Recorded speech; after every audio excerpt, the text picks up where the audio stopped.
So why are we here today? Why are we all sitting in this beautiful auditorium? Allow me to set the scene a little. Kimberly and I formed the J.J.R. MacLeod Memorial Statue Society to create a lasting tribute to Professor John MacLeod, who is surprisingly little known despite being one of the co-discoverers of insulin and the university's only homegrown Nobel laureate. As a part of our mission to raise awareness about MacLeod's under-the-radar legacy, we produced a 3.5-minute video that shows the evolution of our project from concept to about midway through its completion. So I'd like you to take a look.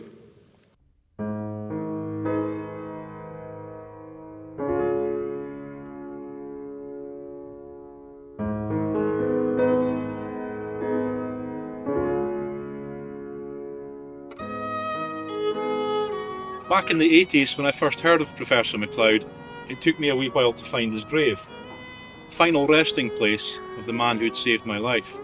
And when I finally did, my first thought was, surely this can't be the only tribute to the Aberdonian co-discoverer of insulin, a man who had saved so many millions of lives. That's the moment I vowed to do something more, someday. Before insulin, a diagnosis of diabetes was a death sentence. That changed when a renowned Scottish scientist, John MacLeod, led the University of Toronto team that discovered the first clinically usable insulin in 1922. Today, this discovery is considered one of the greatest medical breakthroughs of the 20th century.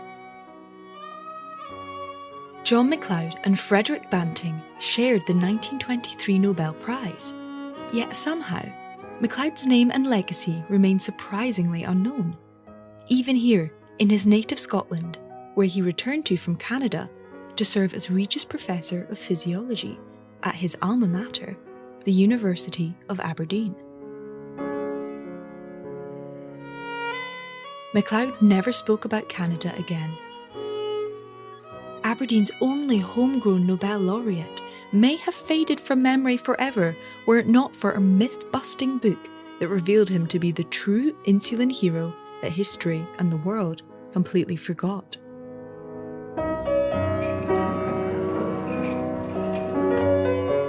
As soon as John told me MacLeod's story, I was in. This was a man who definitely deserved a statue. Sculptor John McKenna's creative brief was to design something appropriate for a humble yet brilliant scientist from the northeast of Scotland. A life-size statue cast entirely in bronze, an enduring tribute to the extraordinary man behind the discovery of insulin, the miracle treatment that has saved millions of lives over the past century. Yet, the statue is only part of the world's first memorial to honour this unsung medical pioneer. MacLeod's seated bronze figure rests on a terrace of flame-finished pink and grey Aberdeen stone, fitting for a monument for the granite city, famous around the globe for its timeless beauty and durability.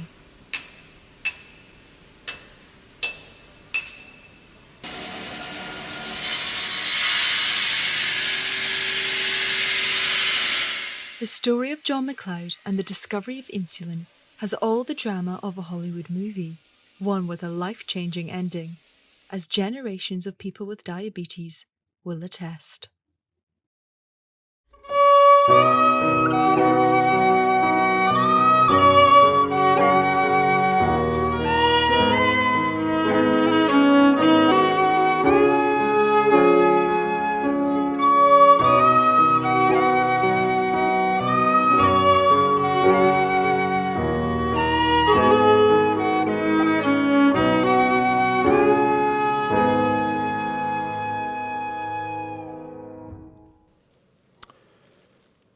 What that video doesn't show is the completed statue, and I'm not sure exactly how many in this room will have made it along to Duthie Park to see the completed statue just yet. So I have another short clip of the STV news coverage, News at 6 it was, on the day of the unveiling ceremony last October, which captures some of the spirit of that special day. So I'll let you watch and listen to that now. I'm Professor John MacLeod, or Jack to my friends. My name is little known amongst the fine folk of the Granite City, even though I grew up here and went on to play a key role in the discovery of insulin back in 1922. Aberdeen's unsung medical hero, Professor John J.R. MacLeod, has found his voice. It's 100 years since the pioneering scientist was awarded the Nobel Prize for co-discovering insulin. A century on, his remarkable achievement is being celebrated in his home city with the unveiling of a new life-size bronze sculpture in Duthie Park, telling his story in his own words. It's been very sad that his legacy was as good as forgotten. We like to say airbrushed from history. It's a very emotional day, and I have to say that, I could cry. It's fabulous. It's absolutely fabulous. The statue has been placed just yards from John MacLeod's resting place in Allenvale Cemetery, and today his great-nephew and great-nieces were there to witness the honour. Oh, it's so exciting. It's wonderful. And I think how pleased my mother, and in particular my grandmother, who I remember well, would have been. You know, that's his sister. And she would be so excited. I mean, when you say statue, you immediately think of somebody standing on a plinth, so to have something as beautiful, I think it's a great idea. And I gather it speaks.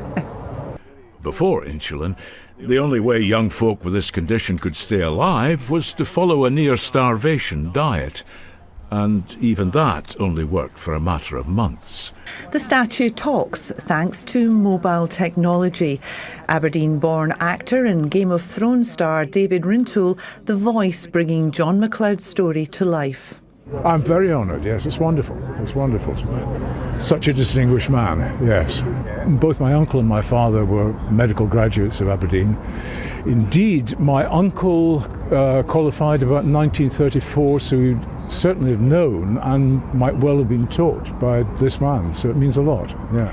It's hoped that 100 years on, this beautiful memorial will help to restore one of Aberdeen's most remarkable sons' place in history. Anne Smith, STV News. So here we have the statue, the day it was unveiled, the way it looked in front of the public. Sculptor John McKenna and his wife and studio assistant Claire, their daughter, Claire McKenna, were at that day, and they're also here today. And I think, looking at the end result, that they deserve a pretty big round of applause.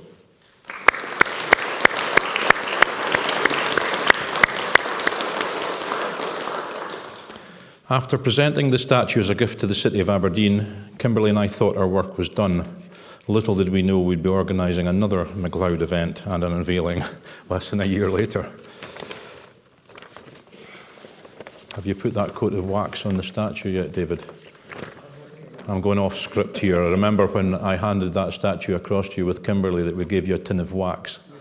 And the instruction from the sculptor was it has to be waxed every year to keep it looking pristine.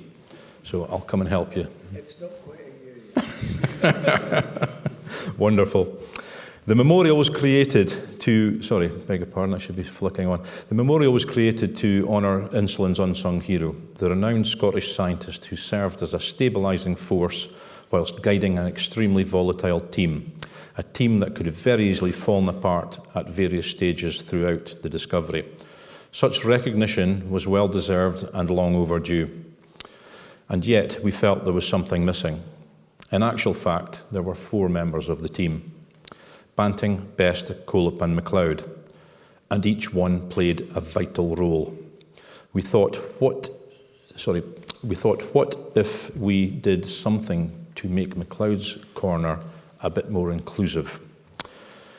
What if we were to make it the world's first monument to celebrate all 4 co-discoverers of insulin? What a wonderful idea that would be. We had a shared vision. That idea is now a reality, and we are so grateful to our dear friend and historical advisor Ken McHardy, and to this man sitting to my left, this wonderful gentleman, Professor John Dirks, shown on the screen here with myself and Kimberly, who came all the way from Toronto to attend the memorial's unveiling last October. We have a common bond, a desire to tell the truth about the 1922 breakthrough. And together we developed a shared vision, a reconciliation of the team that Kimberly and I have named the Toronto Four. To put this into perspective, there's not so much as one single photograph of all four co-discoverers together. You will have a better understanding of why that is after listening to today's speakers. This is why the changes we've made to the memorial are profoundly meaningful and historic. For those of you who weren't at the dedication ceremony in Duthie Park this morning, this is what now adorns the top section of World Insulin Wall.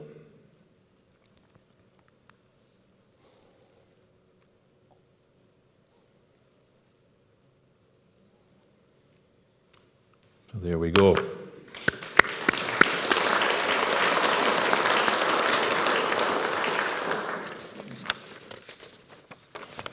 Okay. Banting, Best, Cope and MacLeod reunited again 102 years after the discovery of insulin. How fantastic is that?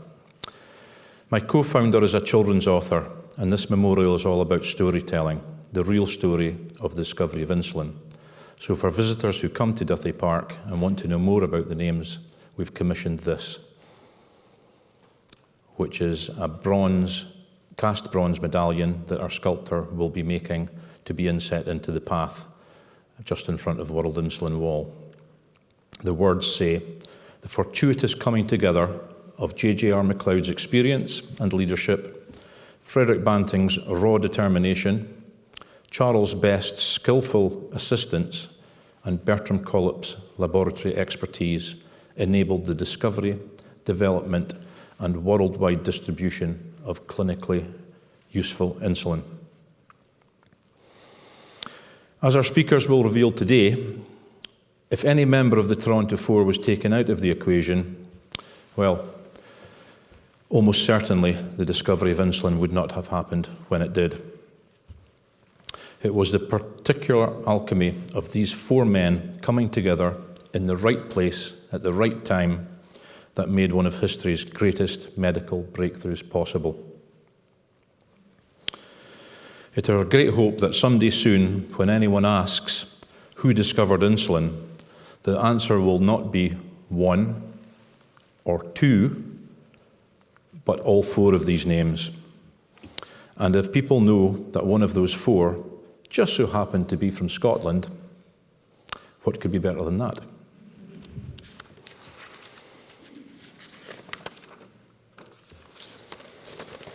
We have an amazing lineup of esteemed speakers for you this afternoon, all of whom have travelled from afar to be here. Toronto, Calgary, Stockholm. Alison Lee flew in from Tokyo last night. Thank you, Alison. Not to mention Kingswells, Ken, and Manifield, Kimberly and I. So, we're also delighted to welcome Dr. Peter Coplin of the Toronto Medical Historical Club and Gary Goldberg, a distinguished graduate of the University of Toronto and a great friend and supporter of the club and the J.J.R. MacLeod Society. So thank you for joining us, and please sit back and relax and enjoy the symposium, like you see Jack doing in this shot here.